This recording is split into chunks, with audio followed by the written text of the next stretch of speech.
Sir ಅನರ್ಹ ಪಾಲಿಕೆ ಸದಸ್ಯರು ತಮ್ಮ ಭೇಟಿಯಾಗಿದೆ ಸರ್. ಅನರ್ಹ ಪಾಲಿಕೆ ಸದಸ್ಯರು ಭೇಟಿಯಾಗಿದೆ. ನಾನೇನು ಮಾಡಕ್ಕೆ ಬರ್ತದೆ, ನನ್ನ ಕೈಲಿ ಏನಿದೆ. ಅನರ್ಹ ಪಾಲಿಕೆ ಸದಸ್ಯರು ಅವರು ಕೋರ್ಟಿಗೆ ಹೋಗ್ಬೇಕು, ಅದ್ರ ಬಗ್ಗೆ ಸ್ಟೇ ತೊಗೋಬೇಕು.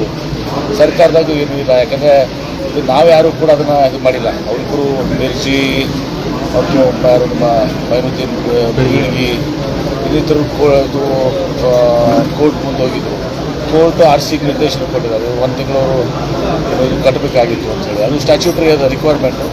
ಅದ್ರ ಪ್ರಕಾರ ಕೋರ್ಟ್ RC ಅವ್ರಿಗೆ ಡೈರೆಕ್ಟ್ ಕೊಟ್ಟಿದೆ. ತಗೊಂಡಿರ್ಬೇಕು ಕಾನೂನು ಬಿಟ್ಟು ಬೇರೆ ಏನು ಮಾಡೋಕ್ಕೆ RC ಅವ್ರಿಗೂ ಬರೋದಲ್ಲ. ಹೀಗಾಗಿ ನಿರ್ಣಯ ತಗೊಂಡಿದ್ದಾರೆ, ನೋಡೋಣ ಅಂತ ಮುಂದೆ. ಸರ್ ಇನ್ನು 2 ತಿಂಗಳಲ್ಲಿ ಒಳ ಮೀಸಲಾತಿ ಬಗ್ಗೆ ನಾವು ಜಾರಿಗೆ ನಿರ್ಧಾರ ಮಾಡ್ತೀವಿ CM ಅವರು ಹೇಳಿದ್ದಾರೆ ಸರ್. ಕಾಂಗ್ರೆಸ್ ಅದ್ರ ಪರ ವಿರೋಧ ಐತೆ. ಕಾಂಗ್ರೆಸ್ನಲ್ಲಿ ಒಳ ಮೀಸಲಾತಿ ಎಲ್ಲರಿಗೂ ಸಮಾಧಾನ ಆಗಿರ್ತೀವಿ, ಎಲ್ಲರಿಗೂ ನ್ಯಾಯ ಒದಗಿಸಿರ್ತೀವಿ, ಕೊಡ್ತೀವಿ. ಸರ್ ಕುಮಾರಸ್ವಾಮಿ ಅವರು ಬಿಡದಿಯಲ್ಲಿ ಜಾಗ ಒತ್ತುವರಿ ಮಾಡಿದ್ದಕ್ಕೆ ಸಂಬಂಧಪಟ್ಟಾಗ ನನ್ನ ಕಡೆಯಲ್ಲಿ ಟನ್ಗಟ್ಟಲೆ ದಾಖಲೆಗಳಿವೆ ಅಂತ ಹೇಳಿದ್ದಾರೆ. ಅದ್ರ ತರವಾಗಿ ಆಯ್ತು ಮಾಡಲಿಲ್ಲ, ಅವ್ರಿಗೆ ಟನ್ಗಟ್ಟಲೆ ಗಾಟ್ರೆ ಯಾರು ಪ್ರಿವೆಂಟ್ ಮಾಡ್ತಾರೆ? ದಾಖಲೆ ಇಟ್ಕೊಂಡು ಯಾಕೆ ಬಿಡ್ತಾರೆ? ಹಿಂದೇನೂ ಕೂಡ ಅವರು ಬರೀ ಪೆನ್ ತೋರಿಸಿ ಪೆನ್ ಡ್ರೈವ್ ಮಾಡ್ತಿದ್ರು. ಈಗ ದಾಖಲೆ ಟನ್ಗಟ್ಟಲೆ ದಾಖಲೆ ತಂದು ಇಟ್ಬಿಟ್ಟು ಮಾಧ್ಯಮದವ್ರ ಮುಂದೆ ಇಟ್ಬಿಟ್ಟು DK ಶಿವಕುಮಾರ್ ಅವರು ಸಹ ಅವರಿಗೆ ಕೌಂಟರ್ ಕೊಟ್ಟಿರೋದು, ದಾಖಲೆ ಇದ್ದರೆ ಬಿಡುಗಡೆ ಮಾಡಲಿ. ನಮ್ಮ ಕಡೆ ಹಿಂದೇನೂ ಕೂಡ ಪೆನ್ ಡ್ರೈವ್ ಅಂದರು, ಪೆನ್ ಡ್ರೈವ್ ಹೊರಗೆ ಬರಲಿಲ್ಲ. ಈಗ ಟನ್ಗಟ್ಟಲೆ ದಾಖಲೆಗಳು ಅವರೇ ಹೊರಗೆ ಬರಲಿ. Yes sir.